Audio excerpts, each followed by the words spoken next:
Sir, ये jubilee hills को लेके अभी भी कंफ्यूजन है। हालांकि एक दो जगह आपने हिंट दिया है लेकिन स्पष्ट नहीं बोला। क्या है, आपकी पार्टी में सपोर्ट कर रहे हैं आप लोग कांग्रेस के कैंडिडेट को? देखिए, जुबली हिल्स में बाई इलेक्शन होने जा रहा है और यहाँ पर मुख्यमंत्री रेवंत रेड्डी है। तो बाई इलेक्शन होने जा रहा है जिससे ना सरकार बदलेगी, ना सरकार गिरेगी, ना बनेगी। तीसरी बात यह है कि जो बीआरएस के एमएलए थे जो आज इस दुनिया में नहीं है, 10 साल उनको जुबली हिल की जनता ने मौका दिया और उन्होंने उसको पूरा खो दिया। मुख्यमंत्री बीआरएस का, ये विधायक वहाँ के हैं। आप जुबली हिल के नाम से लोग समझते हैं कि बड़ा पॉश इलाका है, ऐसा नहीं है। बहुत स्लम्स है और वहाँ पर हर वार्ड में कोई डेवलपमेंट का काम उन्होंने नहीं करवाया, बल्कि उनके दौर में कई लोगों पर तकालीफ दी गई, कई लोगों को डराया धमकाया गया और ख़ुद उन्हीं के पार्टी के कई लोग विधानसभा छोड़ के चले गए थे। तीसरी बात यह है कि डेवलपमेंट के नाम पर वहाँ पर वोट पड़ना चाहिए। चौथी बात यह है कि हम अपना कैंडिडेट नहीं खड़ा कर रहे हैं वहाँ पर, एमआईएम पार्टी का कैंडिडेट नहीं होगा, बावजूद इसके कि 2 वार्ड में हमारे म्यूनसिपल कॉरपोरेटर कामयाब हुए वहाँ पर। और हमारा जुबली हिल की जनता से अपील यह है कि ये बाई इलेक्शन है, कोई सरकार गिरेगी ना बनेगी। हम जुबली हिल के 3,98,724 वोटर से ये अपील करते हैं कि आपने 10 साल बीआरएस के एक उम्मीदवार को मौका दिया। वो बीमार थे 2023 के विधानसभा के चुनाव में और बीमारी की हालत में भी गैर ज़रूरी बीआरएस ने उनको अपना कैंडिडेट बनाया।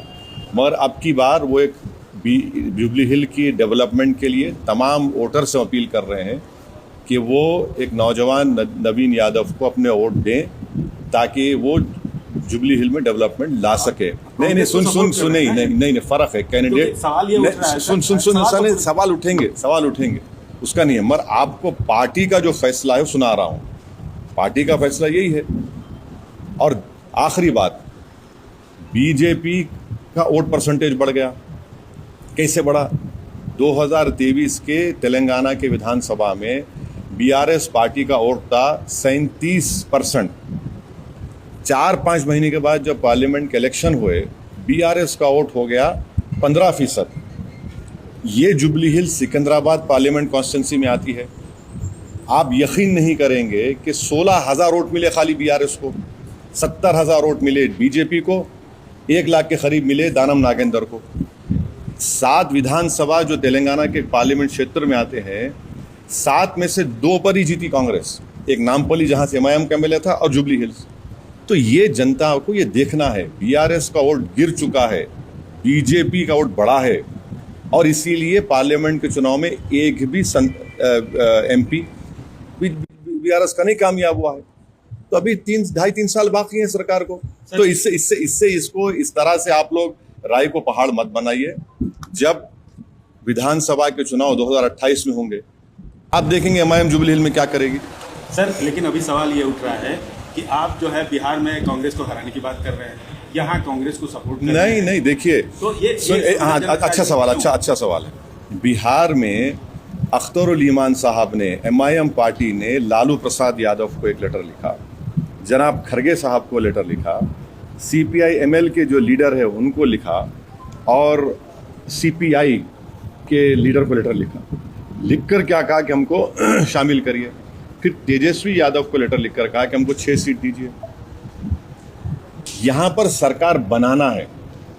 बाई इलेक्शन की एक सीट को आप बिहार के 200 से ज़्यादा विधानसभा की सीटों से मत मिलाइए और यहाँ पर गवर्नमेंट बनाना है बिहार में। तो हमने लेटर लिखा, वो लोग तैयार नहीं हुए, तो हम अपना चुनाव लड़ेंगे ना। हम तो 5 एमएलए वहाँ पर कामयाब हो चुके हैं हमारे, तो हम लोग वहाँ पर चंद्रशेखर आज़ाद रावण की पार्टी के साथ, जनाब स्वामी प्रसाद मौर्य साहब की पार्टी के साथ हम अलायंस में लड़ रहे हैं। तो इसको एक बाई इलेक्शन को उठाकर अगर आप कोई देख रहा है तो मैं उनकी सियासी इमेच्योरिटी पर कुछ नहीं कह सकता। अच्छा सर, सवाल एक और है कि एक मुस्लिम कैंडिडेट और वहाँ देखिए, हमारा कोई candidate jubilee hill by election में नहीं है। और अगर कोई एमआईएम पार्टी का नाम ले रहा है कोई इंडिपेंडेंट कैंडिडेट, तो हम इलेक्शन कमीशन को लेटर देंगे। ना हमारे वीडियोस में फ़ोटो इस्तेमाल करना, ना हमारा कोई नाम लेना। और अगर ऐसा कोई हमको बताया गया है उसका हम प्रूफ के साथ ईसीआई को अब कंप्लेन करेंगे।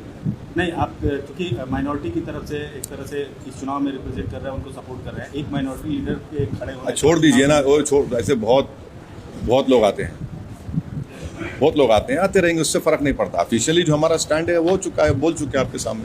अब कोई गलत इस्तेमाल कर रहा है, अब बाज़ लोगों को क्या होता है कि ये लोग खुद में इतनी सलाहियत नहीं होती है, तो ये गैर ज़रूरी के हमारी तस्वीर को कोई वीडियो निकाल के आउट ऑफ कंटेक्स्ट लगा देना, ये गलत है।